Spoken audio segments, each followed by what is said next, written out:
Hujambo na karibu sana katika kipindi hiki cha mwongozo wa kujifunza Biblia kutoka hapa Tosi TV Network ambacho kinakuja kwako kila wiki. Na kama kawaida upo nami Baraka Tosi. Na leo tunaenda kujifunza somo la 10. Na kabla hatujaendelea, hebu tupate ombi. Baba yetu mtakatifu, asante sana kwa ukuu na wema wako. Asante kwa kutupatia wasaa huu tena wa kujihudhurisha mbele zako ili tuweze kukusikia ukinena nasi. Tusaidie tuelewe kile ambacho unahitaji tujifunze katika jina lako Yesu Kristo. Amina. Kichwa cha somo letu kinasema kutimilika katika Kristo. Kutimilika katika Kristo. Na tunapoona tu kichwa chetu hiki cha somo, kuna mambo mawili kama sio matatu hapa ambayo tunayapata. Na jambo la kwanza kabisa ni kwamba kutimilika kuna maanisha kuna kitu ambacho kilikuwa hakijatimilika au hakijawa timilifu au kamilifu. Na ili kiwe kamilifu ni lazima kiwe katika Kristo. Kwa hiyo kinapokuwa na Kristo, maana yake kinakuwa timilifu. Lakini kitu kingine au jambo la pili ambalo tunalipata hapa ni kwamba sentensi inamaanisha ya kwamba kuna chaguzi au option zaidi ya moja. Kama kuna kutimilika katika Kristo, maana yake kuna namna nyingine ya utimilifu pia. Kutimilika katika uovu, utakuwa timilifu lakini katika shetani. Kwa hiyo sisi tutajikita kuangalia kutimilika katika Kristo na sio kutimilika katika shetani au kutimilika katika kitu kingine zaidi. Na fungu letu la kukariri linatoka katika kitabu cha Wakolosai 2 fungu la 16 na 17 ambalo limeandikwa, basi mtu asiwahukumu ninyi katika vyakula au vinywaji au kwa sababu ya sikukuu au mwandamo wa mwezi au sabato. Mambo hayo ni kivuli cha mambo yajayo, bali mwili ni wa Kristo. Najua umewahi kuulizwa ya kwamba kwa nini unaishika sabato, na huenda hili fungu likawa limetumika na hao watu wanaokuuliza ya kwamba unaishika sabato, lakini tumeambiwa hapa ya kwamba mtu asiwahukumu katika vyakula, vinywaji au kwa sababu ya sikukuu, mwandamo wa mwezi au sabato. Akaendelea kukuambia mambo kadha wa kadha ambayo huenda yakakukosesha amani na wewe ukatetereka kidogo na kile ambacho unakiamini. Lakini hata hivyo, hili fungu halijikiti kueleza amri ya 4, lakini inaeleza juu ya makosa mbalimbali ambayo yalikuwa yakifundishwa na baadhi ya walimu ambao wanaelezwa kama walimu wa uongo katika kipindi hicho. Na makosa haya yalikuwa makosa kadha wa kadha, na mojawapo ya hayo makosa ni kueleza juu ya mapokeo ya wanadamu, mafundisho mbalimbali ambayo yaliingizwa katika mafundisho ambayo yalikuwa mafundisho ya kidini, na hivyo kusababisha mkanganyiko na kuleta udanganyifu kwa waaminifu. Lakini pia jambo la pili lilikuwa ni swala la tohara. Tunapoongelea swala la tohara, ni tohara ambayo ilikuwa imeelezwa zamani kwa wana wa Israeli, ambayo ilikuwa ni lazima. Lakini baadaye haya yote, hizi desturi za tohara, kwamba ndio kigezo cha kumfanya mtu awe amesafishwa moyoni mwake, zilikuwa hazina maana tena, na ilikuwa kwamba mtu akishampokea Kristo ndani na akabatizwa, hiyo ilitosha tu kumfahamu huyo mtu kama ni mtu ambaye amebadilika na ameanza maisha mapya. Lakini hawa walimu wa uongo sio kwamba walikuwa ni watu ambao walikuwa hawana dini. Walikuwa ni watu wenye dini kabisa, lakini ni watu ambao waliingiza desturi zingine ambazo walikuwa wamezielewa vibaya, au walikuwa wameamua tu kwa matakwa yao wenyewe kuziingiza, na hivyo kuafifisha uhalisia wa namna dini ilivyotakiwa ifundishwe katika kipindi hicho. Juma hili tutajikita kuangalia fungu la kukariri linamaanisha nini hasa linaposema mtu asiwahukumu juu ya swala la vyakula, juu ya sikukuu, juu ya vinywaji, lakini pia juu ya Sabato. Na tutaanza na mada ya kuangalia hekima na maarifa ya Mungu. Kuna swali ambalo Ayubu aliliuliza ya kwamba hekima inapatikana wapi? Na katika Ayubu 28 fungu la 12 natamani nilisoma linavyosema. Anasema, bali hekima itapatikana wapi? Na mahali pa ufahamu ni wapi? Lakini Paulo anakuja kulijibu hili swali katika kitabu cha Wakolosai 2 fungu la 3 akisema, katika Kristo ambaye ndani yake yeye hazina zote za hekima na maarifa zimesitirika. Kumbe tukiwa na Kristo kwa hakika tutakuwa na hekima, kwa sababu Kristo ndiye chanzo cha maarifa yote na ndiye chanzo cha hekima yote ambayo inapatikana kwa wanadamu. Sasa tunaposoma katika kitabu cha Wakolosai 2 fungu la 1 hadi la 7, tunaona kuna lengo ambalo lipo au dhima ambayo Paulo anayo ili kuandikia barua hawa Wakolosai, na mambo kadhaa ambayo tunayapata hapa ambayo ndiyo lengo la yeye kuandikia hawa Wakolosai huo waraka, ni kwamba anahitaji kuwatia moyo kwanza na kuwatia nguvu kwa kile ambacho walikuwa nacho na kwa kile ambacho walikuwa wakiamini, lakini pia analenga kuwafanya hawa waumini wa Kolosai kutambua juu ya mafundisho ya uongo na walimu wa uongo na kuwaunganisha tena, kwa sababu kutokana na haya mafundisho ya uongo ambayo yalikuwa yanafundishwa na ambayo yalikuwa yanasisitiza na hawa ambao wanaitwa walimu wa uongo, yalikuwa yamewafarakanisha na kuwatenganisha. Kwa hiyo alikuwa anawatumia huu waraka ili kuwaunganisha tena katika upendo wa Kristo. Na hata hivyo aliwasifu kwa masuala kadha wa kadha, na jambo kubwa ambalo aliwasifu kwa kuendelea nalo ni swala la utaratibu, ya kwamba hawa watu wa Kolosai walikuwa wanafuata sana utaratibu, na hili ni jambo la muhimu sana hata katika maisha yetu leo au hata katika kanisa letu leo. Tukihitaji kanisa la Mungu liweze kuwa na mafanikio au liweze kuwa katika namna nzuri ambayo itakuwa ni namna ya kuwavuta watu wengi zaidi kwa Yesu, ni kufuata utaratibu. Pasina utaratibu hata malaika wa Mungu hawawezi kukaa, wataondoka kwa sababu hawatafurahia namna ambavyo mambo yanaenda. Kwa hiyo maisha yetu ya kila siku yanatakiwa yafuate utaratibu. Yani sisi wenyewe binafsi lazima tuwe na utaratibu katika maisha yetu, lakini sisi kama kanisa pia ni lazima tuzingatie utaratibu. Na ninapenda kanisa la Waadventista wa Sabato kwa sababu kanisa lina mwongozo na lina utaratibu mzuri kabisa, lakini changamoto ni kwamba watu wengine hawataki kuendana na huo mwongozo, hawataki kuendana na hizo taratibu, jambo ambalo linahafifisha sana mafanikio katika kanisa letu. Kwa hiyo haya ni mambo ambayo ndio lengo la huyu Paulo kuandikia waraka hawa wa Kolosai, ili kwamba waweze kuunganishwa tena pamoja katika upendo wa Kristo, kwa sababu walikuwa wamefarakana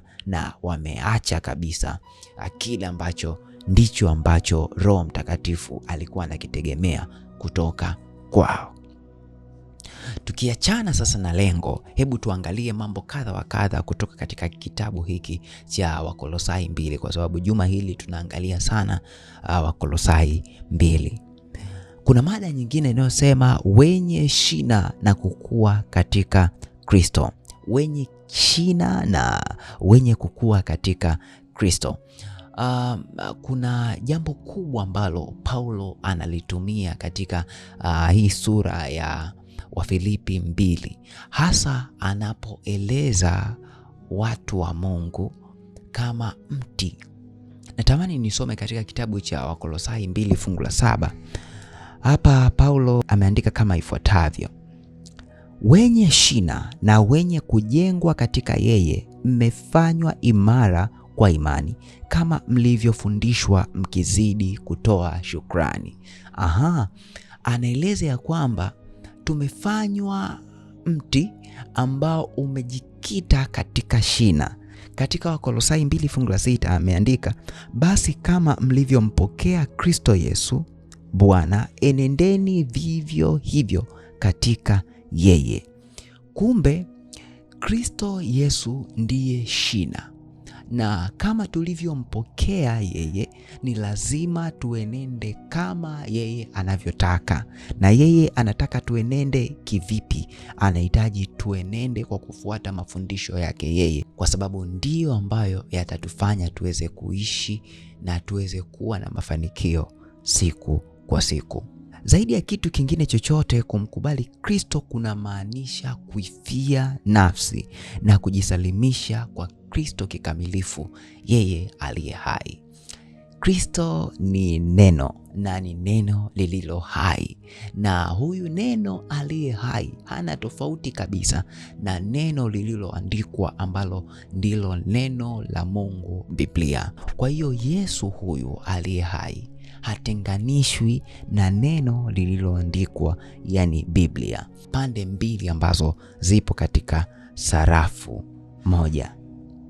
Kwa hiyo kutembea na kuishi maisha yetu katika Kristo humaanisha kufuata nyayo zake na kumkubali yeye kama ndiye kiongozi au shina wa maisha yetu. Na Paulo anaendelea kueleza ya kwamba sisi kama watu wa Mungu tuna pande mbili za kuchagua: kuwa mti ambao umepandwa na Bwana au kuwa mti bandia.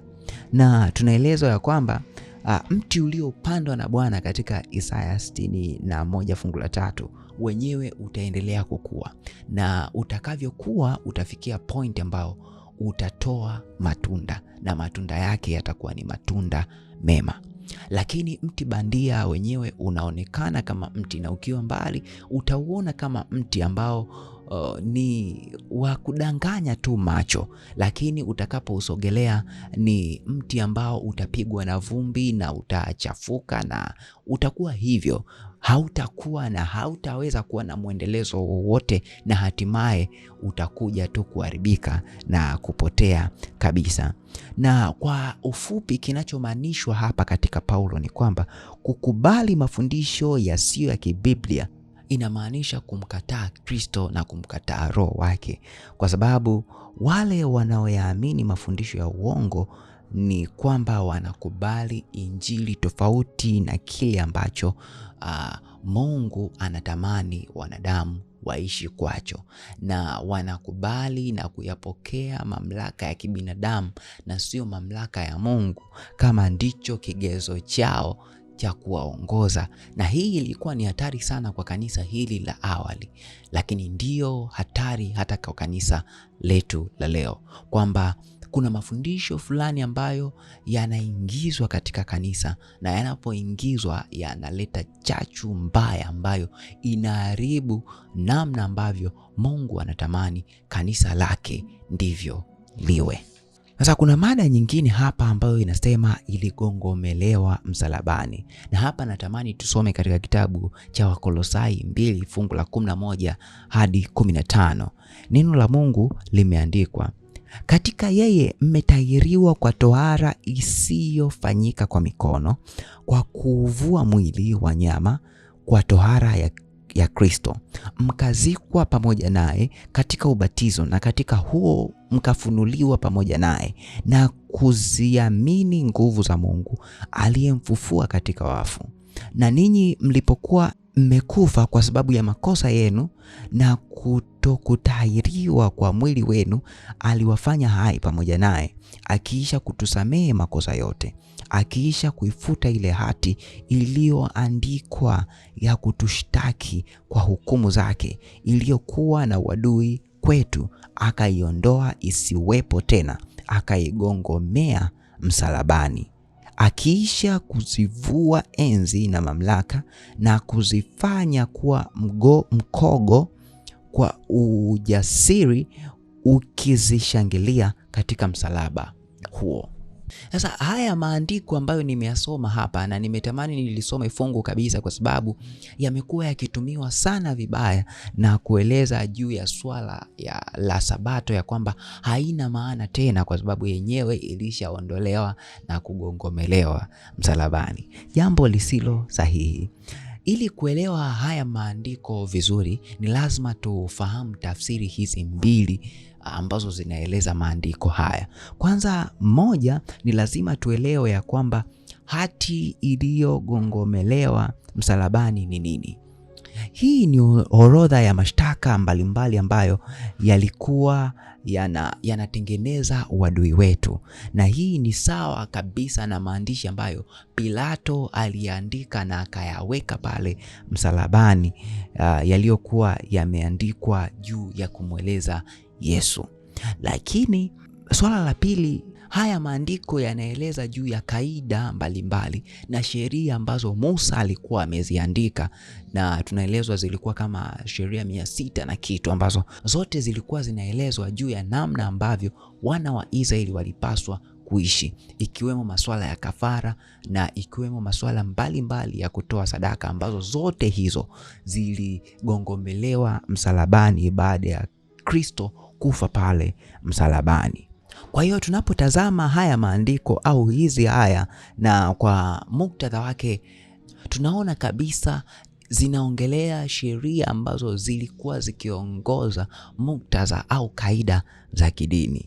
Sasa, na swala la kwanza hapa tumeona swala la tohara, ambalo Paulo hapa anaeleza ya kwamba tohara isiyofanyika kwa mkono ndiyo inayotakiwa iwe katika kanisa au katika waumini. Na hii tohara ni ile ambayo inafanyika moyoni, pale ambapo Kristo anaingia moyoni, anabadilisha na kusafisha moyo, na sio tohara ya kimwili ambayo kwa sasa ilikuwa inafanyika tu kama usafi wa kimwili na sio usafi wa kiroho. Lakini pia Paulo anaendelea kueleza juu ya swala la kuvua mwili wa nyama, akimaanisha kabisa swala la ubatizo na namna ambavyo kubatizwa kunamaanisha kufa na Kristo na kufufuka katika Kristo, ukiwa mpya, ukiwa na maisha mapya katika Kristo.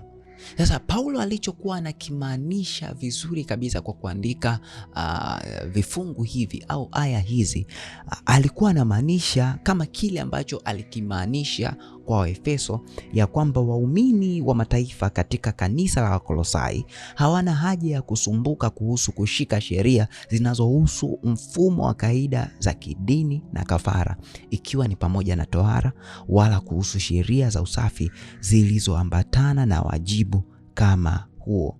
Na kwa hakika Paulo alichokuwa anakimaanisha, alikuwa anamaanisha ya kwamba amri 10 hazikugongomelewa msalabani, na hata mahali pengine alipofasiri dhambi kama uvunjaji wa amri 10, hakumaanisha ya kwamba amri 10 ziligongomelewa msalabani.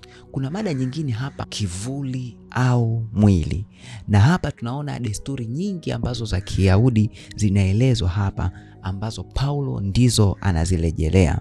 Natamani nisome katika kitabu cha Wakolosai 2 fungu la 16 hadi 19. Neno la Mungu limeandikwa: basi mtu asiwahukumu ninyi katika vyakula au vinywaji, au kwa sababu ya sikukuu au mwandamo wa mwezi au Sabato. Mambo hayo ni kivuli cha mambo yajayo, bali mwili ni wa Kristo.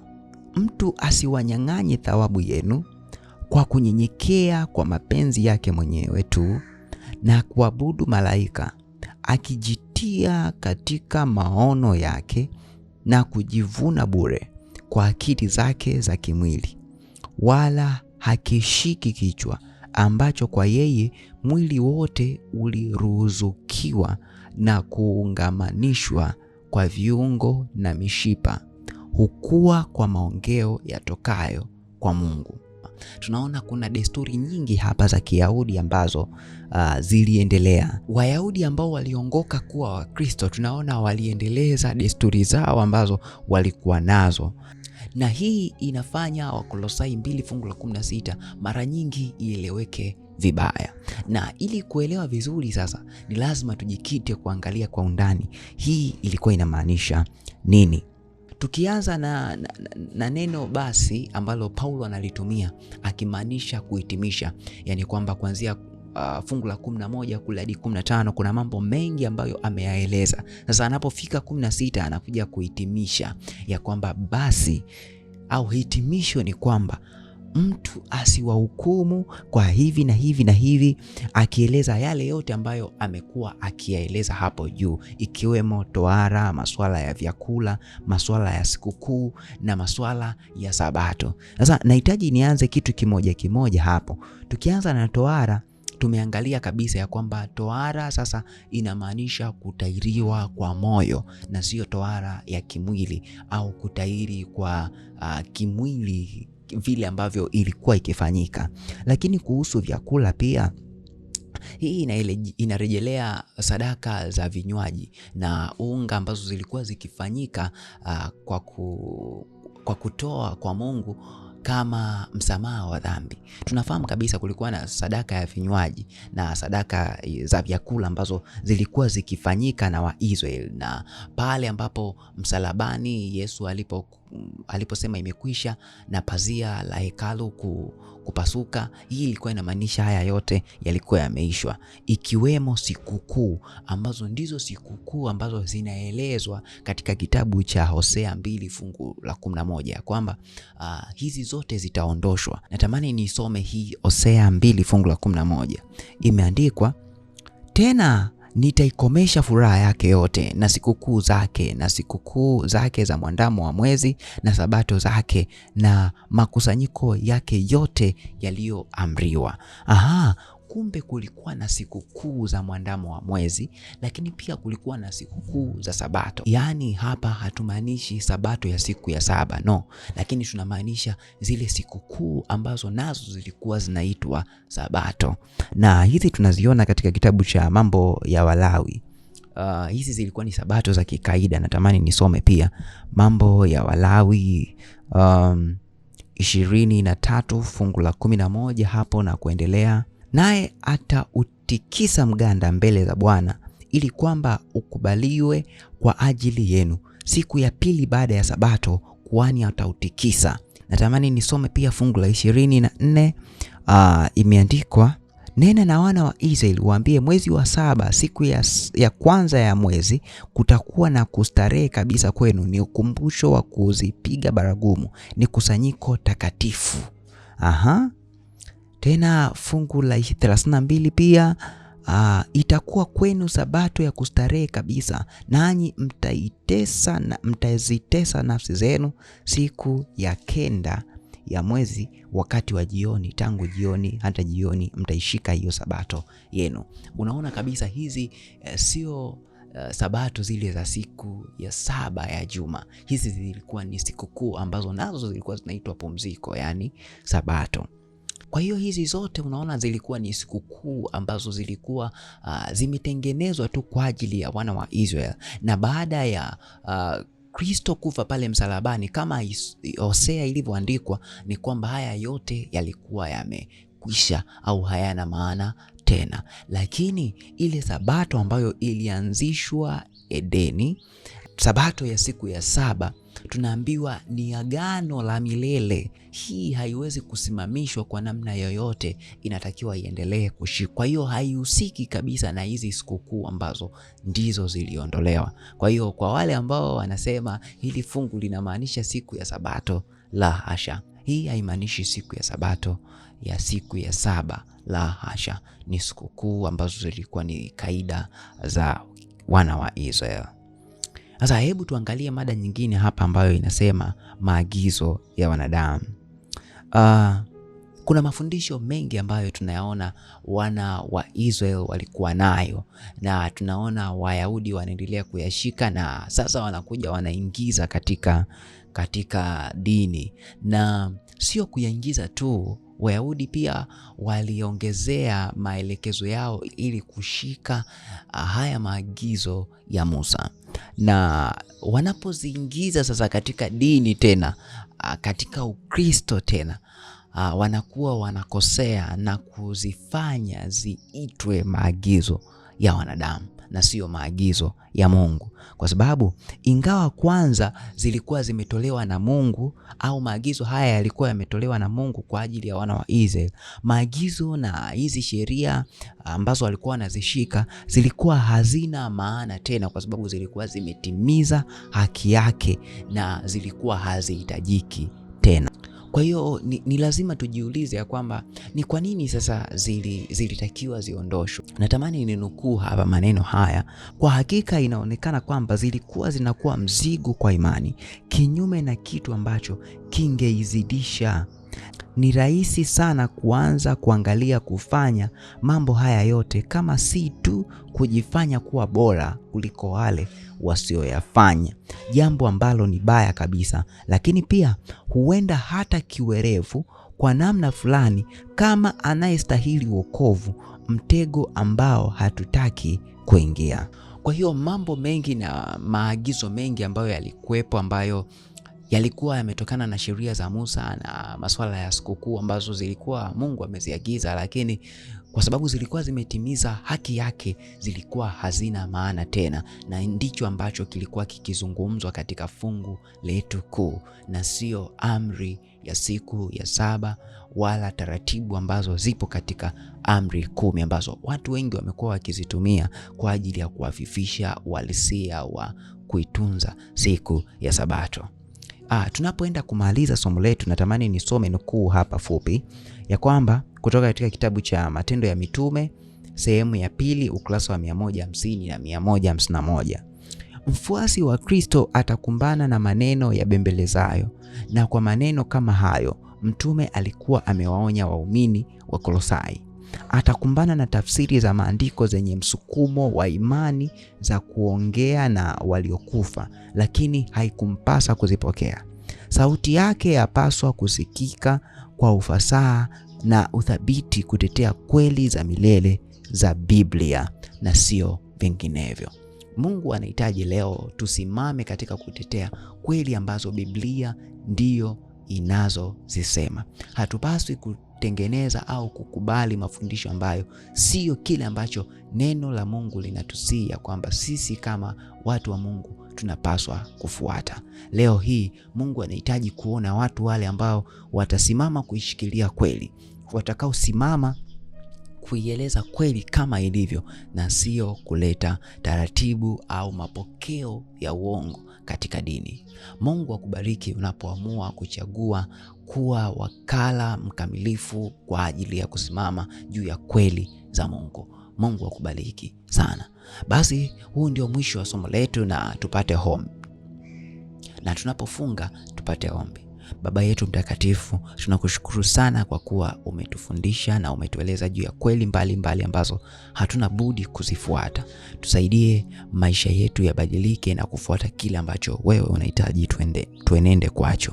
Tunaamini utatuongoza na utakuwa pamoja nasi katika jina la Yesu Kristo. Amina.